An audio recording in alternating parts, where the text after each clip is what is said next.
ಬಾ ಜಗದೀಶ್ವರಿ. ಅಕ್ಕ, ಜಗದೀಶ್ವರಿ ಬಂದಿದ್ದಾಳೆ. ಕೂತ್ಕೋ. ಹೇಗಿದ್ದೀರಾ ಆಂಟಿ? ಚೆನ್ನಾಗಿದ್ದೀನಿ ಮಿತ್ರ.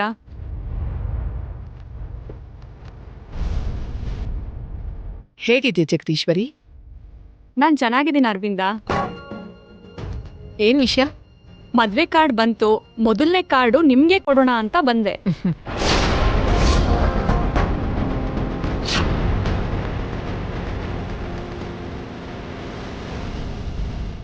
ಅಂದ್ರೆ ಸಂಜನಾ ಮದ್ವೆ ಸಂಭ್ರಮ ಶುರುವಾದ ಹಾಗೆ.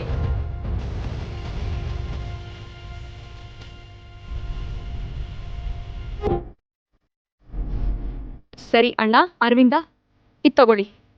ಮೊದಲನೇ ಇನ್ವಿಟೇಷನ್ ನಿಮ್ಗೆ.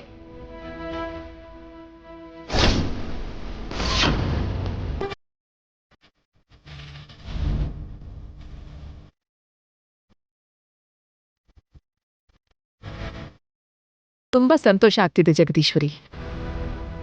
ಆದಷ್ಟು ಬೇಗ ನಿನ್ಗೂ ದೇವಯಾನಿಗೂ ಇರುವಂತ ಸ್ನೇಹ ಸಂಬಂಧ ಶಾಶ್ವತ ಸಂಬಂಧವಾಗಿ ಬದಲಾಗ್ತಿದೆ.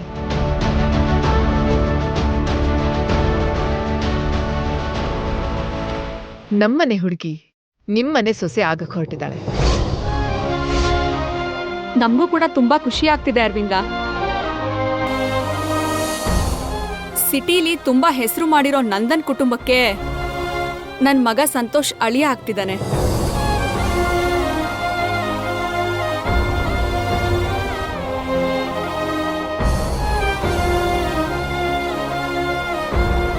ನಮ್ಗೆಷ್ಟೇ ಆಸ್ತಿ ಇದ್ರು, ಎಷ್ಟೇ ಅಂತಸ್ತಿದ್ರು, ನಿಮ್ಗಿರೋ ಹೆಸರಿನ ಮುಂದೆ ಒಂದ್ ಮೆಟ್ಲು ಕೆಳಗೆ ಇದ್ದೀವಿ. ನಂದನ್ ಕುಟುಂಬಕ್ಕೆ ನನ್ ಮಗ ಅಳಿಯ ಆಗ್ತಿದ್ದಾನೆ ಅನ್ಕೊಂಡಾಗ್ಲೇ ನಮ್ ಫ್ಯಾಮಿಲಿ ಎಲ್ರೂ ತುಂಬಾ ಖುಷಿ ಪಟ್ರು ಗೊತ್ತಾ.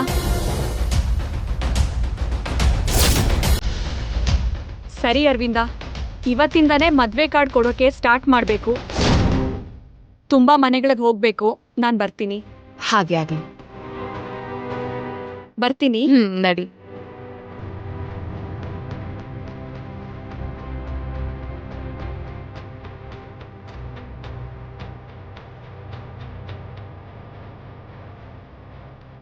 ಕಾರ್ಡ್ ತುಂಬಾ ಚೆನ್ನಾಗಿದೆ ಅಲ್ವಾ?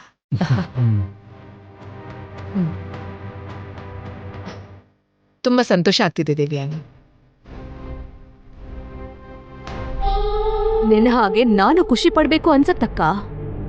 ಆದ್ರೆ ನಾನ್ ಖುಷಿ ಪಡೋದ್ರಲ್ಲಿ ಆ ಸಂತೋಷ ಎಲ್ ಹಾಳಾಗತ್ತೋ ಅಂತ ಭಯನೂ ಇದೆ.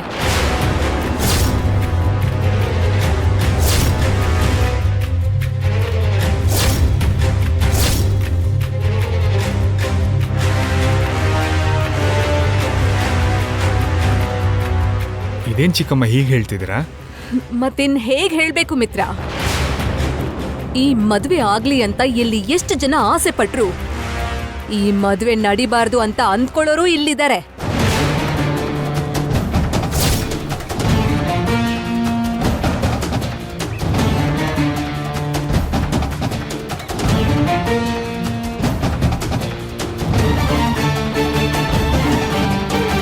ಮದ್ವೆ ನಿಲ್ಸೋಕ್ಕೆ 10 ಪ್ರಯತ್ನ ಮಾಡೋರು ಕೂಡ ಇಲ್ಲಿದ್ದಾರೆ. ಅದೇ ನನ್ಗೆ ಚಿಂತೆ ಆಗ್ತಿದೆ. ನೀನ್ ಅದ್ರ ಬಗ್ಗೆ ಯೋಚನೆ ಮಾಡ್ಬೇಡ ದಿವ್ಯಾನಿ. ಇಲ್ಲಿ ಎಷ್ಟು ಜನ ಏನೇ ಪ್ರಯತ್ನ ಮಾಡಿದ್ರು ಕೂಡ, ಎಷ್ಟೇ ಅಡೆತಡೆ ತರಕ್ ನೋಡಿದ್ರು ಕೂಡ ಅವ್ರಿಗೆ ಯಾವುದೇ ಫಲಿತಾಂಶ ಸಿಗಲ್ಲ. ನೀನಿದ್ಯಾ ಅನ್ನೋ ಧೈರ್ಯದಲ್ಲೇ ನಾನು ಇದ್ದೀನಕ್ಕ. ಆದ್ರೆ ಯಾರು ಎಷ್ಟು ಧೈರ್ಯವಾಗಿದ್ರು, ಎಷ್ಟು ಸಪೋರ್ಟ್ ಮಾಡಿದ್ರು, ಅವ್ರು ಮಾಡೋ ಕುತಂತ್ರಕ್ಕೆ ನನ್ ಮಗಳ ಮದ್ವೆ ಎಲ್ಲಿ ಬಲಿಯಾಗುತ್ತೋ ಅಂತ ನನ್ ಭಯ.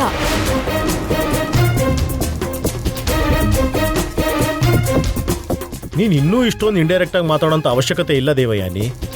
ಈಗ ನಿನ್ಗೆ ಯಾರ ಮೇಲೆ ಅನುಮಾನ ಹೇಳು ದೇವಯಾನಿ. ಇನ್ ಯಾರ ಮೇಲ್ ಭಾವ? ಭಾಗ್ಯನ್ ಮೇಲೇನೆ.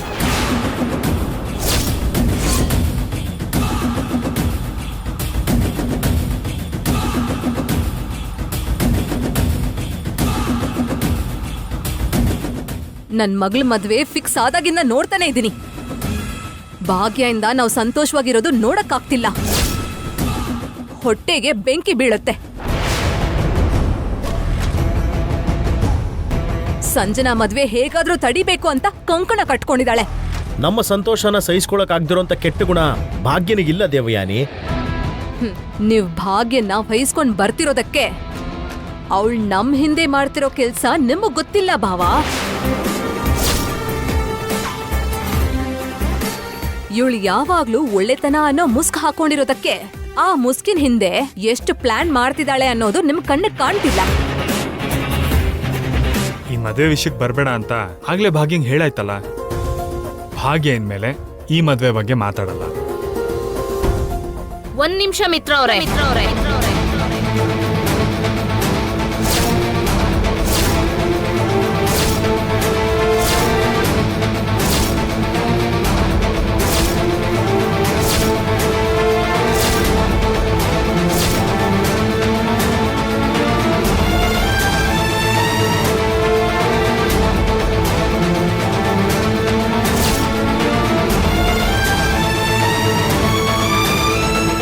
ಮಾತಾಡ್ಬೋದಾ?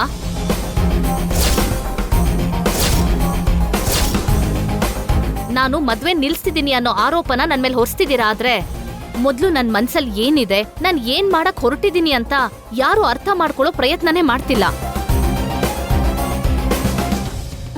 ಬೇಡಮ್ಮ ಮಹಾತಾಯಿ, ನಿನ್ ಕಾರಣ ಉಪನ್ಯಾಸ ಕೇಳೋಕೆ ಇಲ್ಲಿ ಯಾರು ರೆಡಿ ಇಲ್ಲ.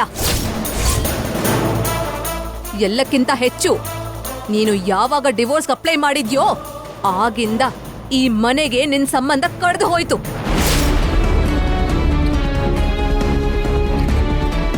ನೀನು ಈ ಮನೆ ಮೆಂಬರ್ ಅನ್ಸ್ಕೊಳ್ಳೋ ಅಧಿಕಾರ ಕೂಡ ಕಳ್ಕೊಂಡಿದ್ಯಾ. ಇನ್ನೂ ಈ ಮನೆಯಲ್ಲಿ ನಡೆಯೋ ಒಳ್ಳೇದ್ರಲ್ಲಾಗ್ಲಿ ಕೆಟ್ಟದಲ್ಲಾಗ್ಲಿ ನೀನ್ ತಲೆ ಹಾಕ್ದೇ ಇದ್ರೆ ನಮ್ಗಷ್ಟೇ ಸಾಕು.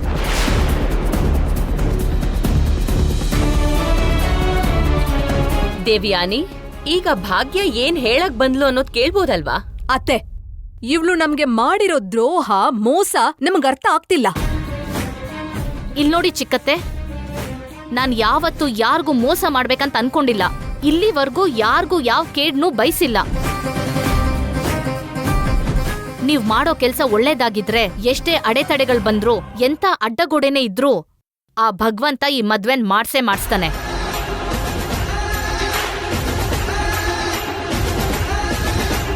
ಆದ್ರೆ ನೀವ್ ಮಾಡೋ ಅಂತ ಕೆಲ್ಸ ತಪ್ಪಾಗಿದ್ರೆ ನೀವೆಲ್ಲ ಎಷ್ಟೇ ಪ್ರಯತ್ನ ಪಟ್ರೂ ಆ ಕೆಲ್ಸಕ್ಕೆ ಫಲ ಸಿಗಲ್ಲ.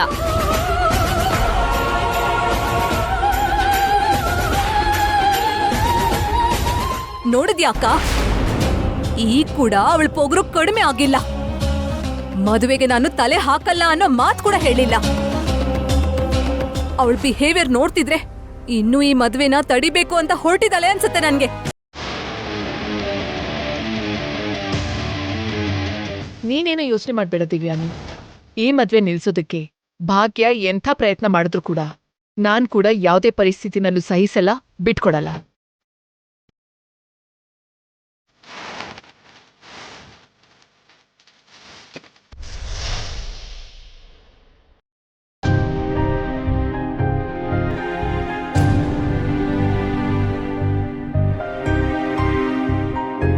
ಈ ಮದ್ವೆ ವಿಷಯಕ್ಕೆ ಬರಬೇಡ ಅಂತ ಆಗ್ಲೇ ಭಾಗ್ಯಂಗ್ ಹೇಳಾಯ್ತಲ್ಲ. ಭಾಗ್ಯ ಇನ್ಮೇಲೆ ಈ ಮದ್ವೆ ಬಗ್ಗೆ ಮಾತಾಡಲ್ಲ. ಈ ಮದ್ವೆ ನಿಲ್ಸೋದಕ್ಕೆ ಭಾಗ್ಯ ಎಂಥ ಪ್ರಯತ್ನ ಮಾಡಿದ್ರು ಕೂಡ ನಾನ್ ಕೂಡ ಯಾವುದೇ ಪರಿಸ್ಥಿತಿನಲ್ಲೂ ಸಹಿಸಲ್ಲ, ಬಿಟ್ಕೊಡಲ್ಲ.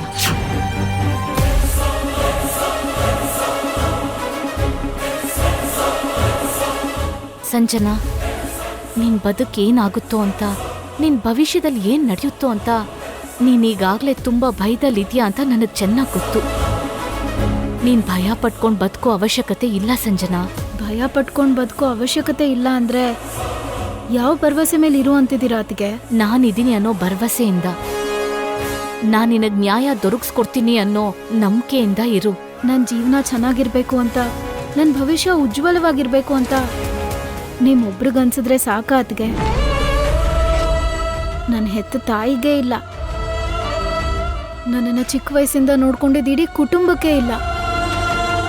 ಅಷ್ಟಕ್ಕೂ ನನ್ನ ಮನ್ಸಲ್ಲಿ ಏನಿದೆಯೋ, ನನ್ನ ಸಂತೋಷಕ್ಕೆ ಕಾರಣ ಏನು ಅಂತ, ನನ್ನ ನೋವಿಗೆ ಮೂಲ ಏನು ಅಂತ ಯಾರೂ ತಿಳ್ಕೊಳ್ಳೋಕೆ ಪ್ರಯತ್ನ ಪಡ್ತಿಲ್ಲ.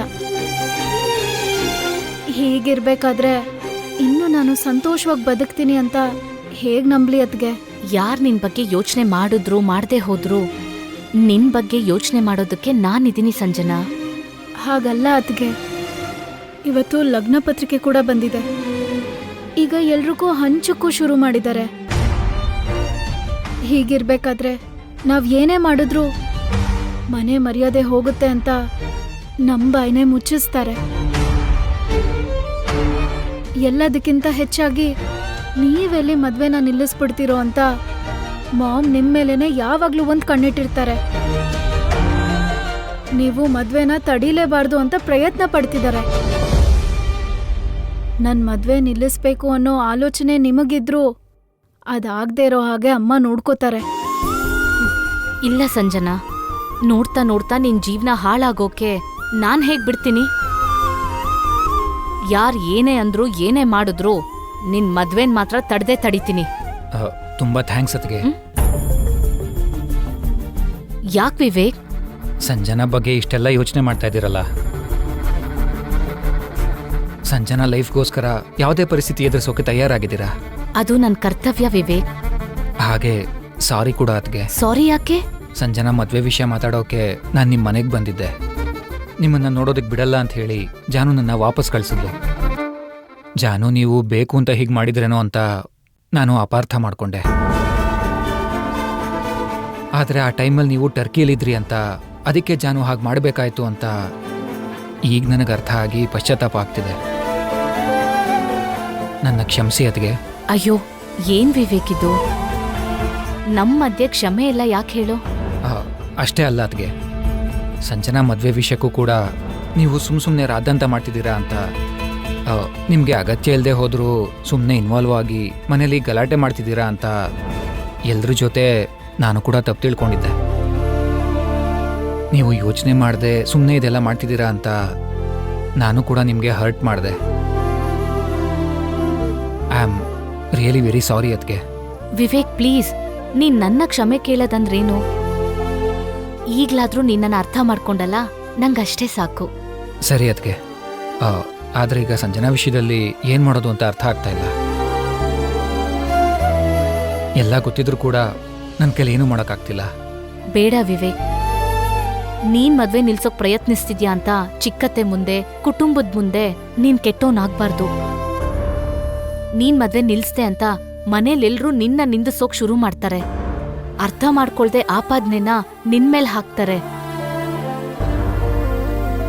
ಈ ವಿಷಯನ ನನಗ್ ಬಿಡು, ನಾನ್ ನೋಡ್ಕೋತೀನಿ. ಆದರೆ ಅದ್ಗೆ ಇದೆಲ್ಲ ಸಾಧ್ಯ ಅಂತೀರಾ? ಸಾಧ್ಯ ಆಗುತ್ತೋ ಇಲ್ವೋ ನನಗ್ ಗೊತ್ತಿಲ್ಲ ವಿವೇಕ್, ಆದ್ರೆ ಸಾಧ್ಯ ಮಾಡ್ಲೇಬೇಕು. ಇಲ್ದಿದ್ರೆ ಸಂಜನಾ ಜೀವನ ಹಾಳಾಗೋಗುತ್ತೆ. ಸಂತೋಷ್ ಎಂತವನು ಅಂತ ನನಗ್ ಗೊತ್ತು. ಅವನ್ ಬಗ್ಗೆ ಎಲ್ರಿಗೂ ಗೊತ್ತಾಗೋ ಹಾಗೆ ಏನಾದ್ರೂ ಮಾಡ್ಬೇಕು. ಹೇಗಾದ್ರೂ ಮಾಡಿ ಇವ್ರಗಳ ಕಣ್ಣ ತೆರೆಸ್ಬೇಕು. ಆಗ್ಲೇ ಸಂಜನಾ ಇದರಿಂದ ಪಾರಾಗೋಕ್ ಸಾಧ್ಯ ಆಗೋದು. ಅದು ಹೇಗೆ ಏನಂತ ನಾನ್ ನೋಡ್ಕೋತೀನಿ, ಸರಿನಾ?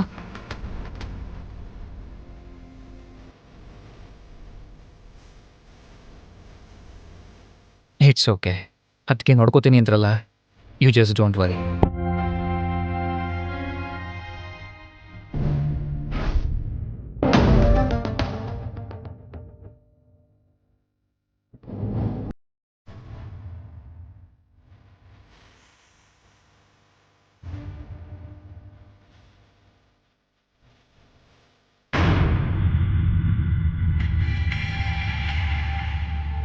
ಇಷ್ಟು ದಿನ ಮನೇಲಿ ಭಾಗ್ಯ, ಆಫೀಸಲ್ಲಿ ಭಾಗ್ಯಲಕ್ಷ್ಮಿ ಅಂತ ಮಿತ್ರ ಜೊತೆಗೆ ಸ್ವಲ್ಪ ಕೂಡ ಪ್ರೈವಸಿ ಇಲ್ದಿದ್ದ ಹಾಗೆ ನಮ್ಮಿಬ್ಬರ ಮಧ್ಯೆ ಬರ್ತಾನೇ ಇದ್ಲು.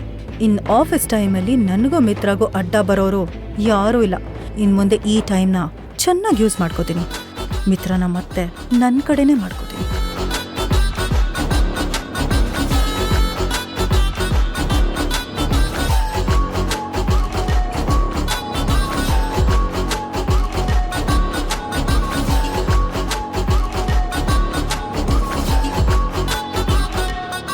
Excuse me sir. ಹಾಂ, ಹೇಳು ಮಹೇಶ್. ಆಗಲೇ ಫೈಲ್ ಕೇಳಿದ್ರಿ ಸರ್. ಹಾಂ, ಒಂದು ಕೆಲಸ ಮಾಡು, ನಾನು ಸ್ವಲ್ಪ ಬ್ಯುಸಿ ಇದ್ದೀನಿ. ಭಾಗ್ಯಲಕ್ಷ್ಮಿ ಕೊಟ್ಟು ರಿಪೋರ್ಟ್ ರೆಡಿ ಮಾಡು ಅಂತ ಹೇಳು.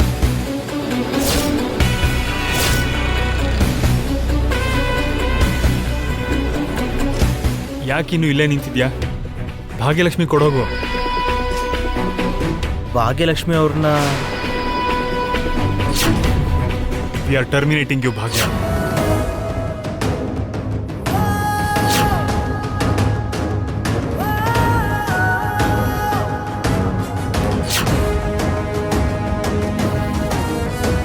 ಸರಿ, ಆ ಫೈಲ್ ಇಲ್ಲಿ ಕೊಡು.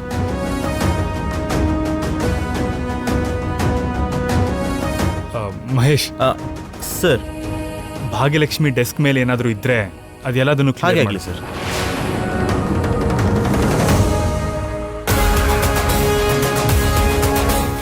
ಮಹೇಶ್ ಅವರೇ, ಹಾ ಏನ್ ಮಾಡ್ತಿದ್ದೀರಾ? ಮಿತ್ರ ಸರ್ ಇವೆಲ್ಲ ತೆಗ್ದಾಕಿ ಅಂತ ಹೇಳಿದ್ದಾರೆ ಮೇಡಮ್. ಮಿತ್ರ, ಈ ಭಾಗ್ಯ ಏನ್ ಮತ್ತೆ ಬಂದ್ಲು?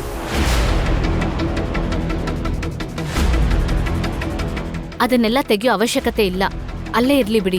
ಭಾಗ್ಯ, ನಿನಗ್ ಒಂದ್ಸಲ ಹೇಳಿದ್ರೆ ಅರ್ಥ ಆಗಲ್ವಾ?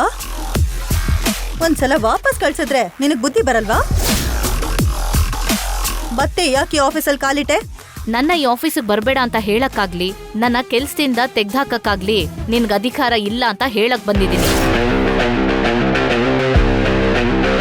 What are you talking? ಈ ಕಂಪನಿ ಬಾಸಸ್ ಆಗಿ, ಈ ಕಂಪನಿ ಎಂಪ್ಲಾಯಿ ಆಗಿರೋ ನಿನ್ನ ಕೆಲಸದಿಂದ ತೆಗೆಯೋಕೆ ಎಲ್ಲ ಹಕ್ಕು ನಮಗಿದೆ. ನಮಗ್ ಇಷ್ಟ ಬಂದಾಗ ನಿನ್ ಹೊರಗೆ ಹಾಕೋ ಅಧಿಕಾರ ನಮಗಿದೆ.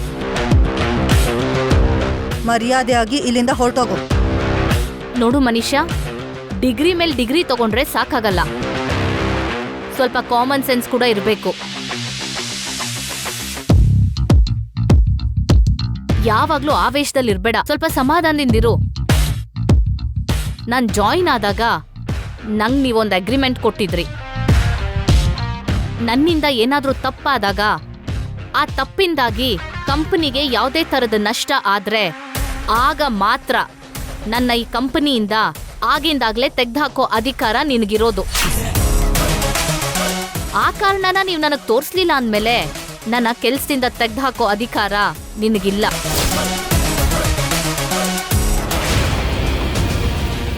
ರೂಲ್ಸ್ ಅಂಡ್ ರೆಗ್ಯುಲೇಷನ್ಸ್ ಬಗ್ಗೆ ಮಾತಾಡ್ತಿದ್ಯಾ ಭಾಗ್ಯ?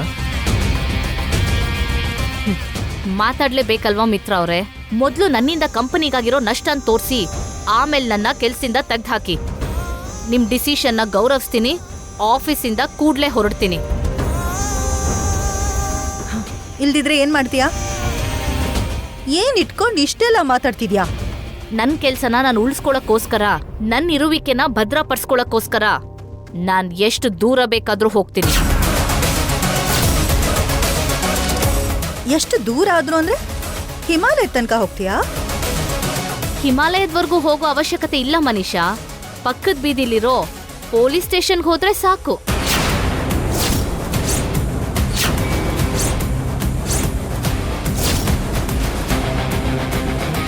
What you mean? ನಾನ್ ಕಷ್ಟಪಟ್ಟು ಸಂಪಾದನೆ ಮಾಡ್ಕೊಂಡಿದ್ ನನ್ನ ಕೆಲ್ಸನ ಉಳಿಸ್ಕೊಳಕ್ಕೆ ಪೊಲೀಸ್ ಕೇಸ್ ಹಾಕೋ ಅಧಿಕಾರ ಕೂಡ ನನ್ಗಿದೆ. ಆ ವಿಷಯ ನಿಮಗ್ ಗೊತ್ತಿಲ್ವಾ?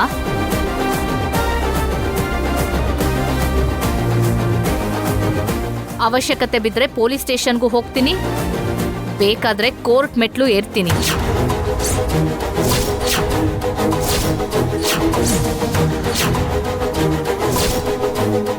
ನೋಡು ಭಾಗ್ಯ, ಪೊಲೀಸ್ ಸ್ಟೇಷನ್ಗೆ ಹೋಗೋದಾಗ್ಲಿ ಕೋರ್ಟ್ ಮೆಟ್ಲು ಹತ್ತೋದಾಗ್ಲಿ ನಿನಗೆ ಹೊಸ್ತಿಲ್ದೇ ಇರ್ಬೋದು.